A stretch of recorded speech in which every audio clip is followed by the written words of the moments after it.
ñii ñu leen di ooy ay martyr boobu fan la yem ca ba ñu deewee fa la yem amul lu ñuy jàngale ci école yi ci martyr boo yi tey bu ñu génnoon fii ci école yi boo leen laajoon luy martyr bu ko universitaire bi waxul mënuñu laa luy martyr lu mu tekk ci réew mi kan mooy martyr yooyu ngay gis noonu opposition bi ak pouvoir ñoo ci yem force reste à la loi ku nekk ci pouvoir waru koo mën a ndamoo parce que day fekk boobu nga ne ca yoonu mooy transition bi force reste à la loi comme ni ko Pël waxee loolu bokk na ci nee na moom ni mu déggee moo doon discours bi nga xamante ne moom ngeen di yore toujours di wax ni que daal ñi nga xamante ni ñoom la fi réew mi teg ñu war a mën a saytu kaaraangew nit ñi même bu fekkee ñi ngi dóor sax askan bi yéen da ngeen a war a tàccu wax ni kat force reste à la loi vraiment les policiers ont bien maté les populations. xam nga tey yàlla dafa def émission bi xëy na yàlla moo ci def barke tey la 23 juin donc mu nekk date historique date symbolique pour Sénégal xam nañ ne 23 juin lu bëri xew na ci réew mi. Macky Sall président Macky Sall suñu président yoroon mer gàddu bee xeer kan waaw xam nga combattre pour une démocratie c'est normal. Effectivement loolu c'est normal c'est l'ordre normal des choses war nga mën a gis dara bañ ko amul problème mais li gën a doy waar mooy sànq wax na ko nen la ay nit di teewee organise benn concert de fëgg nan njaboot googu lan la ñuy dundee mais est-ce que nit ñi ñu ngi bàyyi xel ci lu bari fa laa jëm fi ma jëm mooy man muy côté opposition côté pouvoir waroon nañoo mën a loolu rek waroon na tax ñu dal kenn ku nekk mais y a pas de fumée sans feu mon cher ami mais kenn ku nekk na nga daal rek na nga indi daal parce que quel que soit le fumée nañ ci daal bu ñu ci dalee rek xëy na mu bañ ñoo indil asma wala leneen parce que tey ji yow mi nga xam ne kaa leen xeex le ma kaa leen xeex kenn leen xeex boo ko defee ba ay nit dee 72 heures nga organiser concert sa wëndu nga taxaw di jël ay nit di fëgg pour manifester say mbir non boo xalaatee njabootu mais nag y a concert et concert concert de Bercy avec Youssou Ndour avec les mélodies avec les harmonies et non mais mënoon nañoo moom en tant que opposition ñi nga xam te ne ñoo woo nit ñi ne nag génn leen waroon nañoo mën a wax nañ leen def benn une minute wala journée de deuil wala nangam war nañu ko proposer jooy gi ñuy jooy ba tey seen conférence de presse y a d'autres façons seen conférence de presse pël doo ci sentir nit ki dee doo ko ci yëg doo ko ci sentir maanaam ñooñu passé nañ ñeneen la ñuy wax kay fi mu ne nii te yàlla nañ ci yàlla musal cadre de responsabilité nag li ma ciy wax mooy muy président Macky Sall muy Pël mii mu nekkoon sax président de la République dina am force de défense et de sécurité day am cib dëkk n'est-ce pas ab préfet day am cib dëkk boo ne xëyoon nekk président de la République teewul il y a une administration qui est là loolu jamono Ablaye Wade ak jamono ju mënti nekk day am du recul démocratique fa laa jëm les forces de défense et de sécurité day am ci dëkk maanaam bu ñu nee nangam la ñuy def ku ko deful la cay fekk du Macky Sall mooy ñëw di la dóor. mais loolu sax amul lu ko gën a Abdou Gassama Sarr Abdou Gassama Sarr mooy ñëw di la dóor. est-ce que loolu parce que bu ma nee la bu ma nee damay def nangam. gën a féete kaw. lan ci li nga xamante ni nii. moom mooy force bi nga xamante ni nii mooy. peuple bi peuple bi waaw peuple bi. xaaral rek am na lu nga xamante ni nii may na ko nit ki mooy liberté wu génn liberté wu déplacé wu. te pourtant keroog dañ koo xañ ci nga xamante ni moom mooy le leader Sonko. tout est encadré dans la vie. bu dee man encadrement bi ba dama lay tere nga bëgg a génn doo dem. non dama ne. wala sa njaboot bu bëgg a génn dama ne li ma mën a wax mooy. muy président Macky Sall muy keneen ku mu mënti doon ku mu mënti nekk président ci réew mi il y aura des forces de sécurité et de défense. yoo xam ñooy gën a féete kaw constitution. non déglu ma rek. xam nga nee naa la sànq day l'entame de mes propos nit ñi dañu naan constitution rek y a des dispositions y a le règlement y a des lois yooyu tamit ci biir la bokk parce que constitution moom moo lay taayee lépp waaye ay règlement la ñuy appliquer.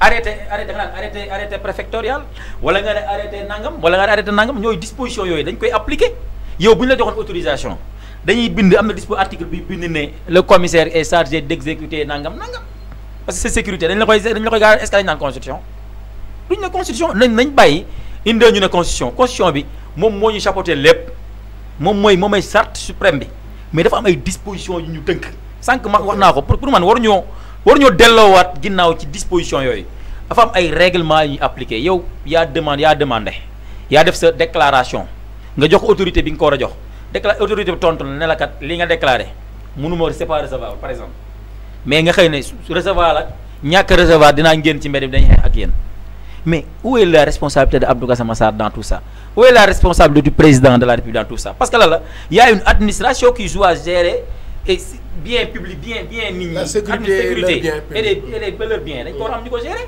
mais dañuy bàyyi Abdou Gassama sax politicien la rek day xëy suba ne lii laay def mu neex leen mu naqare lii laay def mu def ko ñu ne non nañ moral. non. ok léegi yow bu fekkee ni que da nga gis ni moment bi nga xamante ni ci la ñu amee ñett nit yu ci ñàkk seen bakkan. gis nga ni que bu ñu demee ba organiser benn concert. dañuy ñaawal famille des familles. ñaawal nga ko tuddee quoi ñaawal laa ko tuddee. ñaawal laa ko tuddee parce que contexte mayu leen ko parce que nit faatu dafa yéeme. man li may wax mooy muy opposition que pouvoir waroon nañu mën a toog wax ne déclarer sax benn deuil national parce que kenn nit bu dee rek c'est un sénégalais. buñ nekk au pouvoir rek ne ku dee yaa perte. non dafa léger trop parce que sa doom deewul. ku fi doomam deewam du waxee noonu. ku fi ku jege deewoon doo waxee noonu.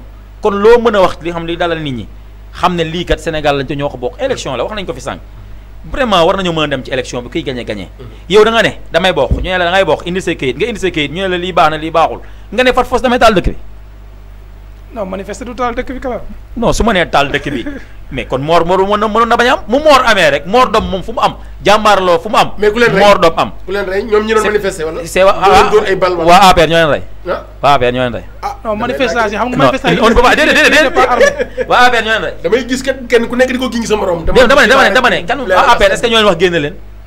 jàmmaarloo leen ak policiers yi képp ku leen ne jàmmaarloo ak policiers yi ah yow. yaakaar naa ñoom génnuñ de ñoom jotuñu génn n'est-ce pas. non mais am nañu génn rek ndax am na ñoo xamante ne jàpp nañ leen. ñi kii doon wax rek. ñi gën a génn lañ ñi jàpp nañ leen parce que bradé nañ règlement yi nga xam ne teg nañ ko. gis nga pouvoir dafa doy waar. gis nga kiy chercher pouvoir moo tax man leen ku ci laajati Sénégal gii xamal bu baax li ngay waxanteeg askan bi ëllëg a tax.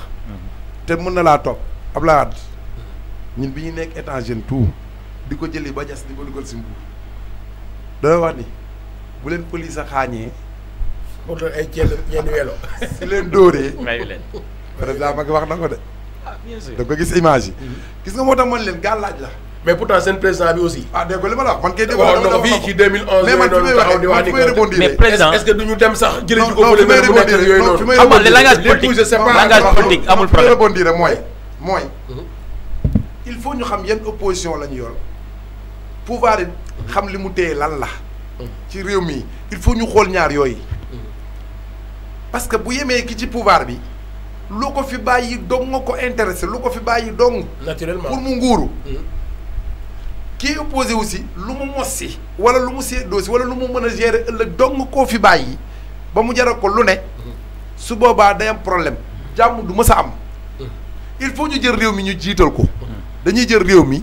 suñu drapeau réew boobu 5 minutes moo ñu dese. waaw yabaate tolluwul ku ciy génn di mars que ce soit ci opposition bi bu ñuy feete lan la ñuy sàngoo suñu drapeau suñu militaire bu deewee suñu drapeau lañ koy sànge suñuy député suñu institution yëpp suñu drapeau lañ lay sànge drapeau boobu donc rek c'est symbolique ba nga xam ne deret waru cee tuuru que ce soit ci verte bi que ce soit ci jaune bi que ce soit ci rouge bi boo ko xoolee tey jii yooyu dafa symbolique ba nga xamante ni tey jii ku ci nekk ci ñoom war nga ko mën a respecter ba du tàq suñu demee ne ba muy taq rip ba tey jii drapeau bu da ngay gis ku dee ci mbedd bi ñu jël ko sàngale ko ci mbedd teg ko ci suuf taxañ laa ak moom yóbbu la ça devient grave beneen bi nag mooy très rapidement Paul ok 5 minutes ma terminer fii rek s'il vous plaît rek benn bi rek laa terminer fii nii mooy Abdou temps bi sax moo ñu tënk dama bëggoon président Macky Sall à partir ci moom sunu kii électoral nu mu dëti fichier yow la non pas fichier électoral bi code électoral. sunu kii électoral non non kii bu ñu war a voté comment ça s'appelle encore maa ngi perdre les mots sax. fichier bi wala fichier non électoral bi. sunu date yi nga xamante ni moom mooy redi sunu kii bi nu ti sunu calendrier bi wala. sunu calendrier électoral. républicain. mu tegaat ko ci Son bi gën waaw mu réorganiser waat ko. mu réorganiser waat ko ba nga xamante ni. dañuy xam date sangam ci les local date sangam ci les législatif date sangam ci le présidentiel ba nga xamante Sénégalais bu tëddee day nelaw du dëgg te dafa yomb parce que ay cadre lañ dañoo jàng dañoo am xam-xam ba pare ñi constitutionnalistes yi nekk fi ñëpp nekk fi kon waratuñoo am problème mu xam bu ñëwee ba réew mu mel ni Sénégal élection locale Abdou do xam kañ la dal nañu élection présidentielle ñu naan est-ce que dina mën a am ba législative ñu ngi àdduna bi yëpp ñu ngi naan est-ce que duñ ko randal ndax lan ay tierce personnes yoo xam dañoo tënk réew mi. ok waay très rapidement foofu laal bëggoon naa vraiment. fi ma bëggoon ñu jeexale fa. mooy concert casserole bi ci la ñu nekk nii pour 3 jours. le 29 am na beneen daje bu nga xamante ni bëgg nañ koo def. buñ ko autorisé ak buñ ko autorisé wul yëpp. te gis nañ ni que li passé ay bakkan rot na fi. instant bii nii yow mi nekk ci camp présidentiel bi nekk chargé de mission xëy na peut-être tu es mieux informé et pour ñu xam lan ngeen taxawee pour def face par rapport à cette situation bu fekkee ni ko noonu la demee et pour surtout intérêt wu askan bi. ba nga xamante ne ay bakkan dootul tuuru. waa xam nga sànq wax naa ko nee naa leen dafa am foo xamante ne l'administration moom mooy agir. te xëy na buñ am na foo xam ne bu ñu fa tollee aussi li ci concerné le président moom it dina ko def. il faut que mu bàyyi administration épuisé aussi. ay voix am. parce que tamit mënuñoo dénk nit muy doxal nga ñëw ba ci biir bëgg a biaiser li muy def. loolu moom man du ma ko conseillé kenn. procédure dañ koy eggale ba fu mu war a taxaw ñu doo ko xam ne fii la taxawee. effectivement loolu mooy régler les dispositions. te aussi tamit li am solo mooy bu président xëyoon rek ne élection yi nangam loolu boobaa amul sens. démocratie amatul sens kon.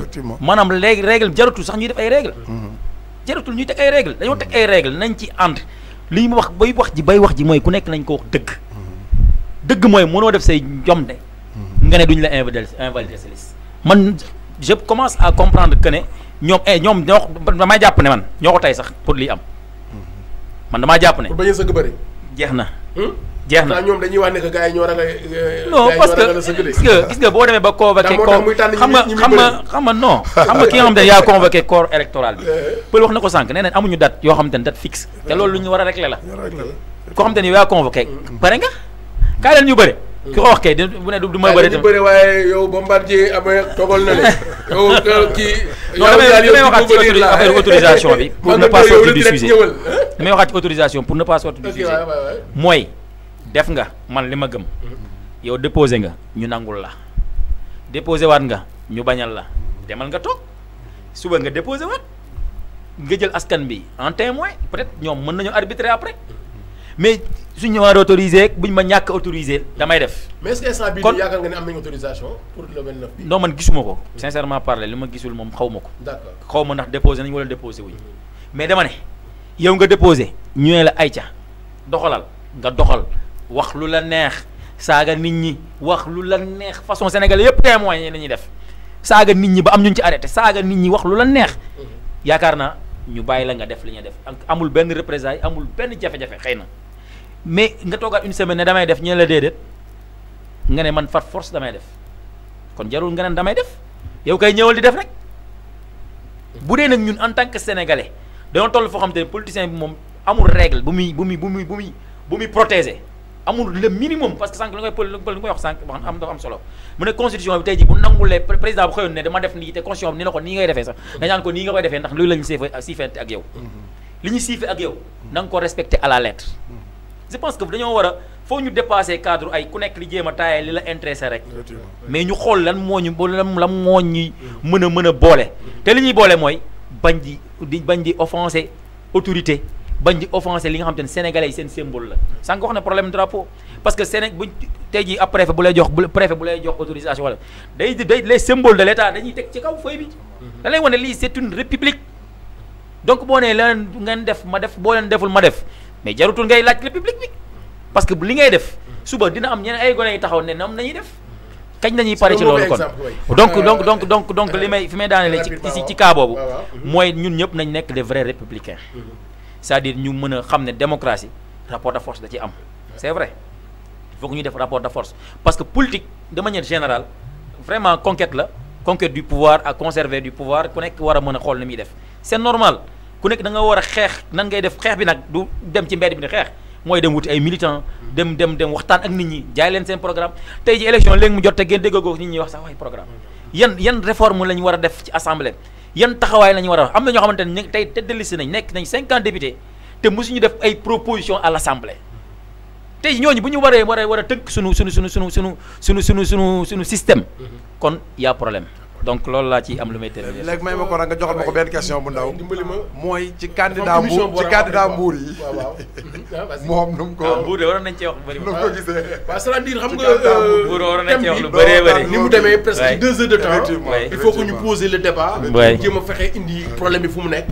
jéem a indi ay solutions. waaw effectivement waaw très rapidement ci wàllu. waaw parce que mënuñu discuter aussi mënuñu discuter sànq mu ngi doon wax honorable député et tout ça man gëm naa ne Benno Bokk Yaakaar ñi nga xamante ne d'abord dañuy féliciter le président de la République parce que dafa am benn injustice bu am solo bu Mbour doon dund. Mbour dafa amoon 4 députés xaw ma 3 députés ñu jël benn député bi sous Ablaye Wade moom xamee ne Mbour jaf na lu ne pour jot ci mënul nekk mu jël ko yóbbu député bi Touba neexal leen ko looloo tax xëy na Ablaye Wade peut-être am aura à Touba donc président Macky Sall bu corriger loolu ñun waa Mbour war nañ ko mën a féliciter parce que tamit suñu population may ñu am ay ñaari député 4 députés la ñu am maintenant loolu mu nekk lu am solo loo xamante ni vraiment tout Mbour waa war na xam ne lii corriger nañ benn dysfonctionnement boo xamante ni politique moo ko laloon kon donc dañuy féliciter le président de la République loolu ñu permettre donc ñi candidat yi am nag muy le tête de liste bi nga xam ne mooy Oumar Youm mu nekk quelqu'un bu ñu xam ku ñu respecté ku ñu honoré au niveau même national kon gëm nañ ne bu yàlla dogalee ñu jàll li ci jàmm ak salaam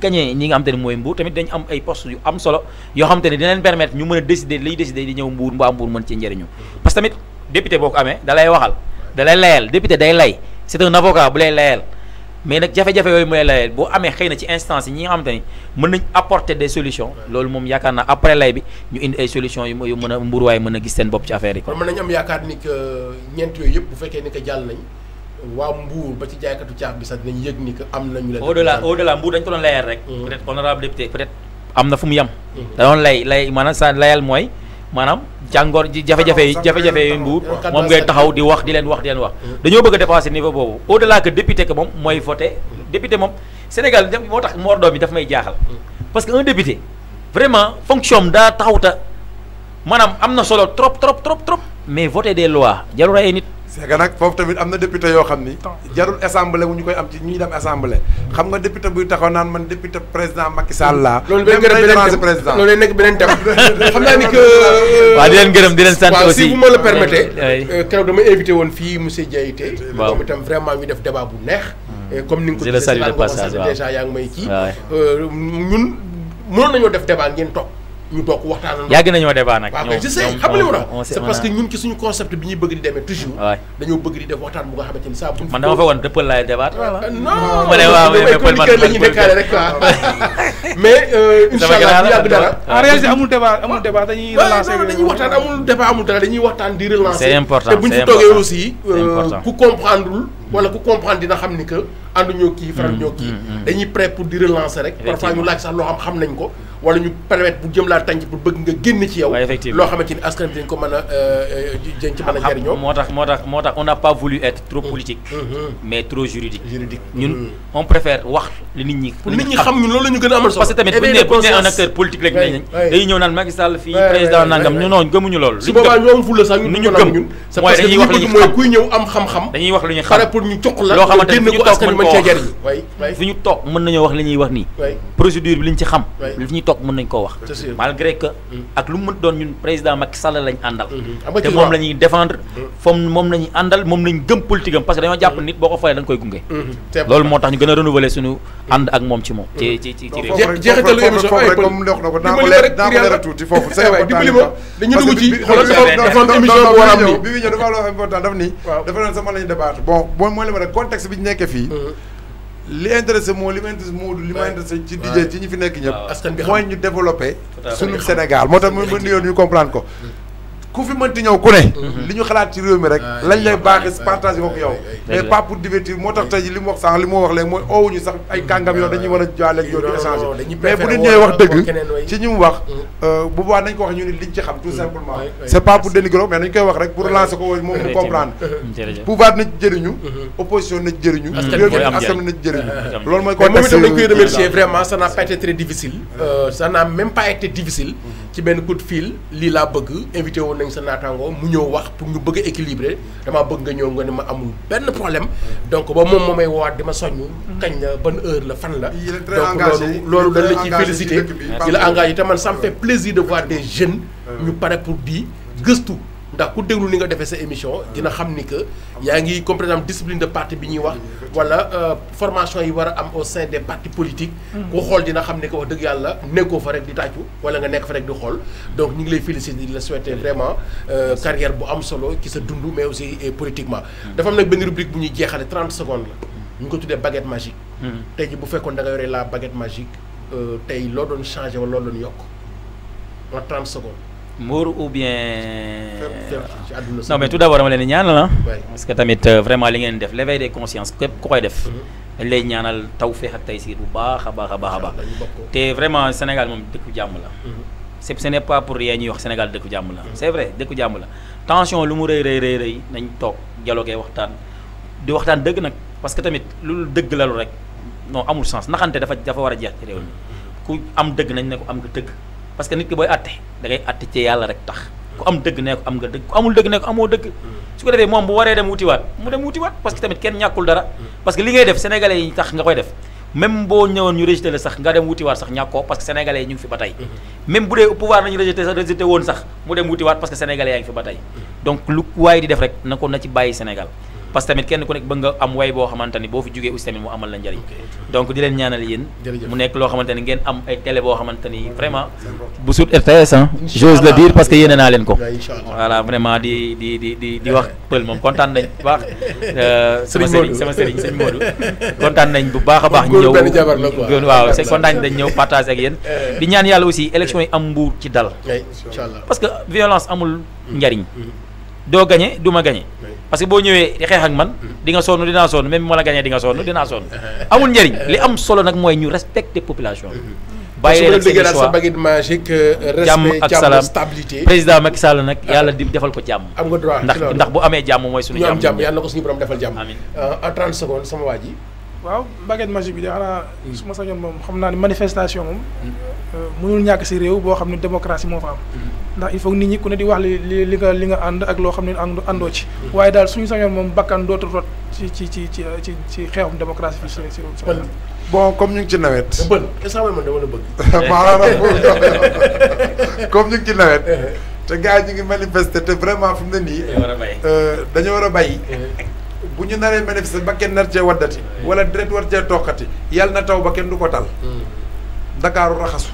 Sénégal raxasu. ñu commencé ci tool yi. pour atteindre suñu autosuffisance alimentaire. par rapport ak 2023. ba nga xamante ni lii ñaan dafay yot ci réew africain yi yàlla buñ ko gis muy xiif yàlla buñ ko gis.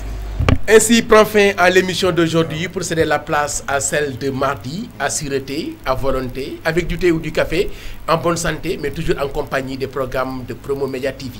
Merci beaucoup à Oumar Ndiaye, là-bas du côté de la régie.